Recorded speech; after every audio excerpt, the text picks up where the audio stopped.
صدق اللہ العظیم۔ برادران گرامی قدر، میں آج کی اس محفل میں صرف ایک سوال کا جواب دینا چاہتا ہوں۔ وہی سوال میری آج کی گفتگو کا موضوع بھی ہے۔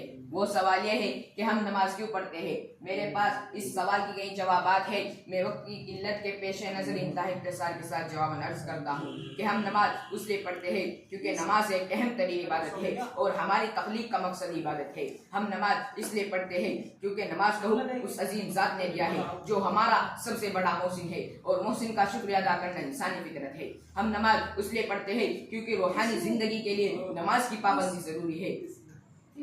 جیسے مادی اور جسمانی زندگی میں کوئی شخص عقل و شرف کے بغیر زندہ نہیں رہ سکتا، اسی طرح دل اور روح کی زندگی نماز سے وابستہ ہے۔ جو لوگ نماز نہیں پڑھتے ان کے دل پتھر اور ان کی روحیں مردہ ہو چکی ہے۔ مجھے تو حیرت ہے کہ ان پر ماتم کیوں نہیں منایا جاتا، ان کا سوگ کیوں نہیں منایا جاتا۔ ہم نماز اس لیے پڑھتے ہیں کیونکہ ہم بڑے سرکار کے غلام ہیں، اور کوئی غلام اپنے چھوٹے سے چھوٹے آقا کی نافرمانی کرنے کی جرات نہیں کرتا، تو ہم اپنے اتنے بڑے آقا کی نافرمانی کیسے کریں؟ اور آقا بھی ایسا کہ جیسا کوئی دوسرا آقا نہیں جس کے احسانات اور نعمتوں میں ہمارا بال بال چکڑا ہوا ہے، اور جس آقا نے ہمیں 700 مرتبہ نماز پڑھنے کا حکم دیا ہے۔ تعجب کی بات ہے کہ معمولی تھانے دار کی بات ٹالنے کی ہم جرت نہیں کر سکتے، کسی ادنا سے ادنا وزیر کے حکم سے ہم سرتاوی نہیں کر سکتے، لیکن کائنات کا خالق، عالمین کا پروردگار، موت و حیات کا مالک، منعم حقیقی ہمیں 700 سے زائد مرتبہ نماز پڑھنے کا حکم دیتا ہے، مگر ہمارے کانوں پر جو تک نہیں رہتی۔ ہمارے لیے شکر کی بات یہ ہے کہ کائنات کی ہر چیز اپنے اپنے انداز میں اللہ تعالیٰ کی عبادت کرتے ہیں۔ پہاڑوں کا قعود عبادت ہے، درختوں کا قیام عبادت ہے، سورج کا طلوع و غروب عبادت ہے، چوپائیوں کا رکوع عبادت ہے، پرندوں کی صبح گائے نغمہ عبادت ہے، ہواؤں کی لہریں اور سمندر کا تلاطم عبادت ہے، بادلوں کا گرجنا اور برسنا عبادت ہے، گرجے کے کائنات کی ہر مخلوق اللہ تعالیٰ کی عبادت کرتے ہیں۔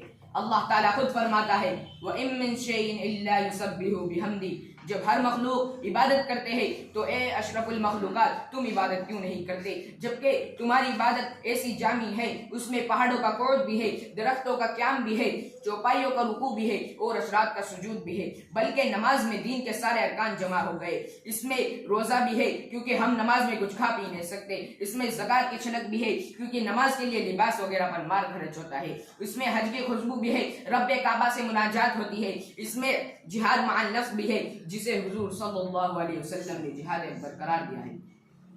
ہم نماز اس لیے پڑھتے ہیں کیونکہ ہم نے کلمہ طیبہ پڑھ رکھا ہے، اور کلمہ طیبہ میں بندگی کا اقرار ہے، جبکہ بندگی کا اظہار ہے، اور اللہ تعالیٰ کا کامل بندہ بننے کے لیے اقرار بھی ضروری ہے اور اظہار بھی ضروری ہے۔ یہ کیسی عجیب بات ہے کہ ہم زبان سے مومن ہونے کا دعویٰ کریں لیکن عمل سارا کا سارا ایمان کے خلاف ہو۔ ہم نماز اس لیے پڑھتے ہیں کیونکہ نماز قبر کی ظلمت کا چراغ ہے، نماز آخرت کا توشہ ہے، نماز حشر و نشر کا ساتھی ہے، نماز رضا الہی کے اصول کا واسطہ ہے، نماز جنت کا پروانہ ہے، نماز قلبی سکون حاصل کرنے کا ذریعہ ہے، نماز دین و دنیا کی فلاح کی سند ہے۔ قیامت کے دن سب سے پہلا سوال نماز ہی کے بارے میں ہوگا۔ اگر پہلے پرچے ہی میں ناکامی ہو گئی تو امتحان میں کامیابی بہت مشکل ہو جائے گی۔ لیکن ہم میں سے کون ہے جو بھڑکتے ہوئے شعلوں، کھولتی ہوئی پیپ، ابلتے ہوئے پانی، دہکتی ہوئی جہنم اور لوہے کی گرزوں کی مار برداشت کرنے کا حوصلہ رکھتا ہو؟ ہم نماز اس لیے پڑھتے ہیں کیونکہ سرور عالم صلی اللہ علیہ وسلم نے نماز کی بہت زیادہ تاکید فرمائی ہے۔ آپ نے نماز کو اپنی آنکھوں کی ٹھنڈک، مومنوں کی معراج، دین کا ستون اور مومن اور کافر کے درمیان حد فاصل قرار دیا ہے۔ قیامت کے دن جب ہر کسی کو آپ صلی اللہ علیہ وسلم کی شفاعت کی توقع ہوگی، اس دن بے نمازی آپ صلی اللہ علیہ وسلم کی سفارش سے محروم رہے گا۔